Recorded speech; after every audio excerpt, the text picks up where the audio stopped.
Kecelakaan maut terjadi di perlintasan kereta api Sawah Besar, Jakarta Barat. Korban yang merupakan pengendara sepeda motor tewas seketika di lokasi kejadian.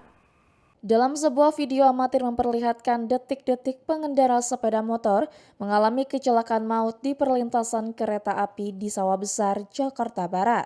Korban tewas seketika di lokasi kejadian. Peristiwa yang terjadi tepatnya di Jalan Mangga 2 Raya pada Senin 5 Desember 2022 sekitar pukul 14 waktu Indonesia Barat itu bermula saat korban AG 60 tahun menerobos palang pintu perlintasan kereta. Kasat Lantas Polres Metro Jakarta Utara, Kompol Purwanta, mengatakan jika dugaan sementara kecelakaan terjadi karena pemotor yang lalai dan kurang hati-hati saat mengemudikan sepeda motornya. Diketahui kereta tersebut jurusan Kampung Bandan arah Cikarang, serta korban yang tewas di tempat langsung dievakuasi petugas. Kebakaran terjadi di klub malam X Holy Wings di kawasan Tanjung Duren, Jakarta Barat. Diduga kebakaran akibat adanya korsleting listrik. Kebakaran terjadi di klub malam X Holy Wings di kawasan Tanjung Duren, Grogol, Petamburan, Jakarta Barat pada Senin 5 Desember 2022 sekitar pukul 17 waktu Indonesia Barat. Diduga penyebab kebakaran akibat korsleting listrik. Kasih Absudin Penanggulangan Kebakaran dan Penyelamatan Jakarta Barat, Syarifuddin, mengatakan bangunan yang terbakar berada di lantai 3 dan 4.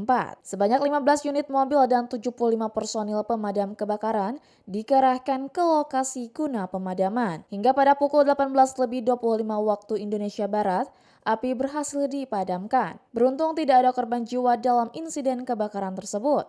Sementara belum diketahui kerugian material akibat kebakaran ini.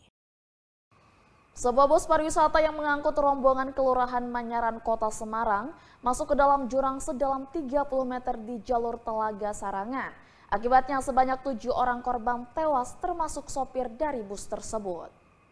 Sebuah bus pariwisata yang mengangkut rombongan dari RT 5 RW 2 Kelurahan Manyaran, Kota Semarang Barat masuk jurang sedalam 30 meter di jalur Telaga Sarangan pada Minggu 4 Desember 2022 sekitar pukul 11 waktu Indonesia Barat. Kasat Lantas Polres Magetan, AKP Trifonia Situmorang, menerangkan bahwa bus Semeru Putra Transindo dari Semarang diduga mengalami kerusakan rem dan membuat sopir tidak dapat mengendalikan kendaraan di jalan turunan yang curam. Bus yang memiliki sekitar 52 penumpang termasuk 2 kru tersebut menabrak batas penahan jalan dan terperosok ke dalam jurang. Bus baru berhenti di dasar jurang karena tersangkut pada pohon. Akibat insiden tersebut, Trifonia menambahkan bahwa ada 7 orang yang tewas, termasuk sopir dari bus pariwisata tersebut. Saat ini polisi masih melakukan proses evakuasi para korban, baik yang telah meninggal maupun luka-luka. Calon Panglima TNI Laksamana Yudo Margono telah melaksanakan uji kelayakan dan kepatutan, sekaligus memaparkan visi dan misi serta program kerja di hadapan Komisi 1 DPR. Calon Panglima TNI Laksamana Yudo Margono melaksanakan Fit and Proper Test atau uji kelayakan dan kepatutan bersama Komisi 1 DPR Republik Indonesia pada Jumat 2 Desember kemarin. Yudo memaparkan visi misi dan program kerja di hadapan Komisi 1 DPR. Ketua Komisi 1, Metia Hafid menjelaskan, jika sejumlah aspek menjadi pertanyaan DPR guna mengukur kesiapan Laksamana Yudo menjadi Panglima TNI, termasuk masalah netralitas TNI dalam menghadapi pemilu 2024.